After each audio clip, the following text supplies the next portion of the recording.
محمد نعیم فلاحی صاحب سے کہ آپ تشریف لائیں اور آج کا جو موضوع ہے ہمارا استقبال رمضان، اس موضوع پر خلیدی خطاب دیں۔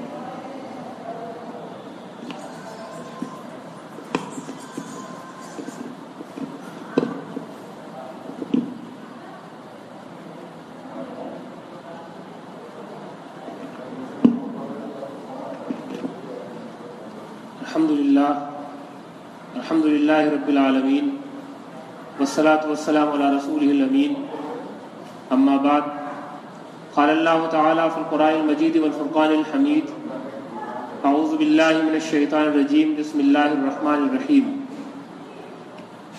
یا ایہا الذین آمنوا کتب علیکم الصیام کما کتب علی الذین من قبلکم لعلکم تتقون، وقال تعالی فی مقام آخر، انا انزلناه في ليلة القدر وما ادراك ما ليلة القدر ليلة القدر خير من 1000 شهر تنزل الملائكة والروح فيها بإذن ربهم من كل امر سلام هي حتى مطلع الفجر۔ محترم حضرات، السلام علیکم ورحمۃ اللہ وبرکاتہ۔ تمام تعریفیں اللہ رب العالمین کے لیے ہیں، جو اس کائنات کا اکیلا خالق، مالک، رازق اور حاکم ہے۔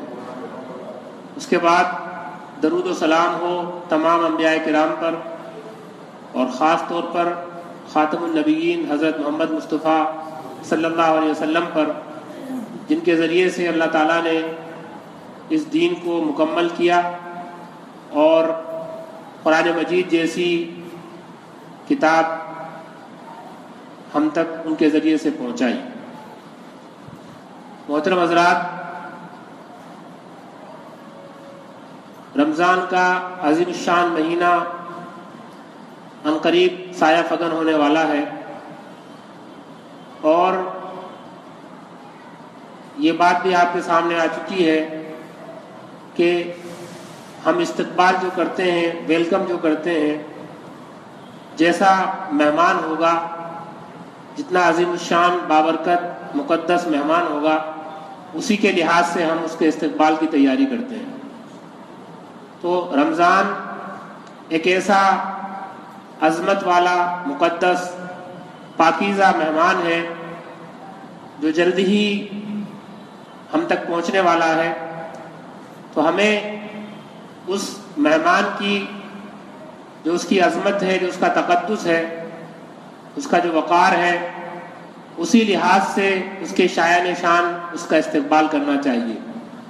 اور یہ ماحول، رمضان کے استقبال کا ماحول، ہمیں اپنے گھروں میں، اپنے سماج میں، اپنے معاشرے میں اور اپنے شہر میں بنانا چاہیے کہ چاروں طرف اس مہینے کے استقبال کی، اس مہینے کے ویلکم کی، اس مہینے کے سواگت کی گونج ہو۔ یہ ایک طرح سے امت کے افراد پہلے ہی تیار ہو جائیں کہ یہ عظیم الشان مہینہ آنے والا ہے۔ آپ صلی اللہ علیہ وسلم شعبان کے مہینے میں سے ہی اس مہینے کی تیاری شروع کر دیا کرتے تھے، اور شعبان کے مہینے میں آپ کثرت سے روزے رکھتے تھے، اور لوگوں کو، صحابہ کرام کو پہلے ہی آگاہ کر دیا کرتے تھے، اور اسی لیے شعبان کے مہینے کی اہمیت ہے۔ آپ شعبان میں یہ دعائیں، شعبان کے لیے دعا کرتے تھے کہ اللہ تعالیٰ یہ مہینہ ہمارے لیے خیر و برکت سے گزار اور ہمیں رمضان تک پہنچا دے۔ تو یہ مہینہ بہت اہمیت کا حامل ہے۔ اس مہینے کی عظمت کیا ہے، اس کی کیا حیثیت ہے، اس پر ابھی آپ کے سامنے ابتدائی گفتگو آپ کے سامنے آ چکی ہے۔ جب ہم انسان کا جائزہ لیتے ہیں تو معلوم ہوتا ہے کہ انسان کے اندر 3 طرح کی خواہشات ہیں۔ اس کے اندر پہلی خواہش یہ ہے کہ وہ اچھا کھانا پینا چاہتا ہے، کھانے پینے کی خواہش ہر انسان کے اندر موجود ہے۔ دوسری جو خواہش ہے اس کی، وہ ہے جنسی تعلق قائم کرنے کی خواہش، یہ اللہ تعالیٰ نے ہر انسان کے اندر رکھی ہے۔ اور تیسری جو ہے وہ ہے راحت و آرام کی خواہش۔ یہ 3 خواہشات انسان کے اندر اللہ تعالیٰ نے رکھی ہیں۔ اب اگر ان تین خواہشات کو کوئی بندہ، کوئی انسان کنٹرول نہیں کرے تو پھر وہ جانوروں کی طرح ہو جاتا ہے، اس میں اور جانور میں کوئی فرق نہیں ہوتا ہے۔ اور اگر کوئی شخص ان کو کچلنا چاہے، دبانا چاہے، تو پھر وہ انسان نہیں ہوتا ہے بلکہ انسان سے الگ کوئی اور مخلوق بن جاتا ہے۔ یعنی یہ اللہ تعالیٰ نے جو خواہشات رکھی ہیں، ان خواہشات کے مطابق چلنا یہ حیوان بنا دیتا ہے، اور ان خواہشات کو بالکل کچلنا پھر انسان نہیں رہتا ہے بلکہ وہ انسانوں سے الگ ہٹ کر ایک طرح سے اگر ہم کہیں کہ فرشتوں کی کیٹیگری میں پہنچ جاتا ہے۔ تو اللہ تعالیٰ نے مسلمانوں کو یہ سکھایا ہے کہ ہم ان خواہشات کے اندر بیلنس قائم کریں، توازن قائم کریں۔ یہ جو تینوں خواہشات ہیں، ان تینوں خواہشات میں جو ہے بیلنس قائم ہونا چاہیے۔ انسان کی صلاحیت اور اس کی جو توانائیاں ہیں وہ مفلوج نہیں ہونی چاہیے، اس کی کیپیبلٹیز جو ہے وہ کام میں آنی چاہیے۔ تو اللہ تعالیٰ نے مسلمانوں کو ان چیزوں کے درمیان اعتدال اور توازن قائم کرنا سکھایا ہے۔ اسی لیے آپ دیکھیں گے کہ روزے کا جو مقصد ہے وہ یہی ہے کہ مسلمان کے اندر اعتدال و توازن پیدا ہو جائے، تقوی پیدا ہو جائے۔ جو آیت روزے کی فرضیت پر نازل ہوئی ہے اس میں آپ دیکھیں گے کہ اے لوگوں جو ایمان لائے ہو، ہم نے تم پر رمضان کے مہینے کے روزے فرض کیے ہیں جیسا کہ تم سے پہلے کی امتوں پر بھی فرض کیے تھے، لعلکم تتقون، تاکہ تم تقوی اختیار کرو۔ یعنی یہ تقوی جو ہے یہ اعتدال ہے، اللہ کا جو ڈر ہے یہ اعتدال ہے۔ اور تقوی کے بارے میں آپ حضرات نے وہ واقعہ سنا ہوگا کہ ایک مرتبہ حضرت عمر رضی اللہ تعالیٰ عنہ نے حضرت کعب بن مالک سے پوچھا کہ اے کعب بن مالک تقوی کیا ہے؟ تو حضرت کعب بن مالک نے جواب دیا کہ اے عمر رضی اللہ تعالیٰ عنہ، کیا آپ کا گزر کبھی ایسے راستے سے ہوا ہے، جنگل میں آپ نے جب سفر کیا ہوگا جس راستے کے دونوں طرف خاردار جھاڑیاں ہوں، کانٹے دار جھاڑیاں ہوں؟ تو کہا ہاں، کئی بار ایسے راستے سے میرا گزر ہوا ہے۔ تو انہوں نے پوچھا کہ اے عمر اس وقت آپ کیا کرتے ہو؟ تو کہا کہ میں ان جھاڑیوں کے درمیان سے اپنے دامن کو بچاتا ہوا، بغیر اس میں اپنے دامن کو الجھائے ہوئے میں وہاں سے نکل جاتا ہوں، اور اگر کہیں کوئی کانٹے لگ جاتے ہیں تو ان کانٹوں کو دامن سے نکال کر پھر اپنے آگے کے سفر پر رواں دواں ہو جاتا ہوں۔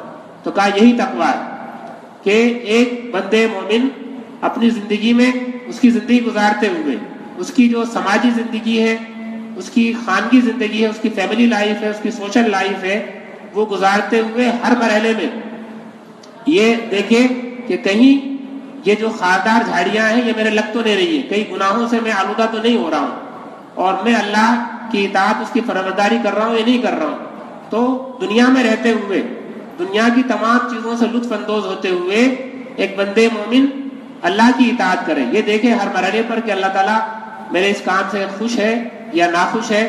یہ چیز جو ہے یہی تقویٰ ہے۔ تو کبھی بھی اسلام نے روحانیت کی اجازت نہیں دی ہے، اسلام نے اس بات کی اجازت نہیں دی ہے کہ آپ سماج کو چھوڑ دیں، گھر کو چھوڑ دیں، آپ جو ہے عیسائیوں کی طرح سے یا دوسرے اور جو جین مذہب ہے اس کی طرح سے آپ منی بن جائیں، یا آپ جو ہے فادر بن جائیں، آپ سسٹر بن جائیں، آپ کوئی اور اس طرح سے ایک ایسی مخلوق بن جائیں جس کا انسانوں سے کوئی تعلق نہیں ہو۔ بلکہ اسلام نے یہ کہا ہے کہ ہم اپنی زندگی میں اعتدال پیدا کریں، توازن پیدا کریں، ہر مرحلے میں اللہ کا ڈر، اللہ کا تقویٰ، اللہ کا خوف ہمارے سامنے رہے۔ آپ دیکھیں گے کہ یہ چیز بھی ہمارے سامنے آ چکی ہے کہ یہ تقویٰ، یہ اعتدال کیسے پیدا ہوتا ہے کہ رمضان کے مہینے میں پورا مہینہ ہم کو ٹریننگ دی جاتی ہے۔ ایک طرح سے یہ مہینہ ٹریننگ کا مہینہ ہے، ایک طرح سے یہ مہینہ ریفریشر کورس کا مہینہ ہے کہ ہم ایک مہینے اپنے آپ کو اس طرح سے تیار کر لیں نظم و ڈسپلن کے اعتبار سے کہ جب ہمیں بلایا جائے ہم فوراً پہنچ جائیں، جب ہمیں آواز دی جائے کہ اب سحری کا وقت ختم ہو چکا ہے ہم کھانا بند کر دیں، جیسی آواز دی جائے کہ اب افطار کر لیا جائے فوراً ہم بغیر کسی جھجک کے اپنے روزے کو افطار کر لیں، اپنے روزے کو ختم کر لیں پانی پی کر یا کھجور کھا کر۔ تو یہ ایک ایسا ڈسپلن ہمیں سکھایا جاتا ہے کہ آپ دیکھیے یہاں کھانے پینے کی خواہش پر لگام لگائی جا رہی ہے، پابندی لگائی جا رہی ہے، جنسی خواہشات پر پابندی لگائی جا رہی ہے، اور راحت و آرام کی جو خواہش ہے اس پر بھی پابندی ہے کہ آپ دن بھر کے تھکے ہوئے بھوکے پیاسے ہیں، جیسے ہی مغرب کا وقت ہوا آپ نے کچھ کھایا، پیٹ میں آپ کے کچھ گیا، اب آپ کی خواہش ہوتی ہے کہ آپ تھوڑی دیر آرام کر لیں، لیکن مغرب کی نماز کا وقت ہو جاتا ہے آپ فوراً نماز ادا کرتے ہیں، اس کے بعد گھنٹے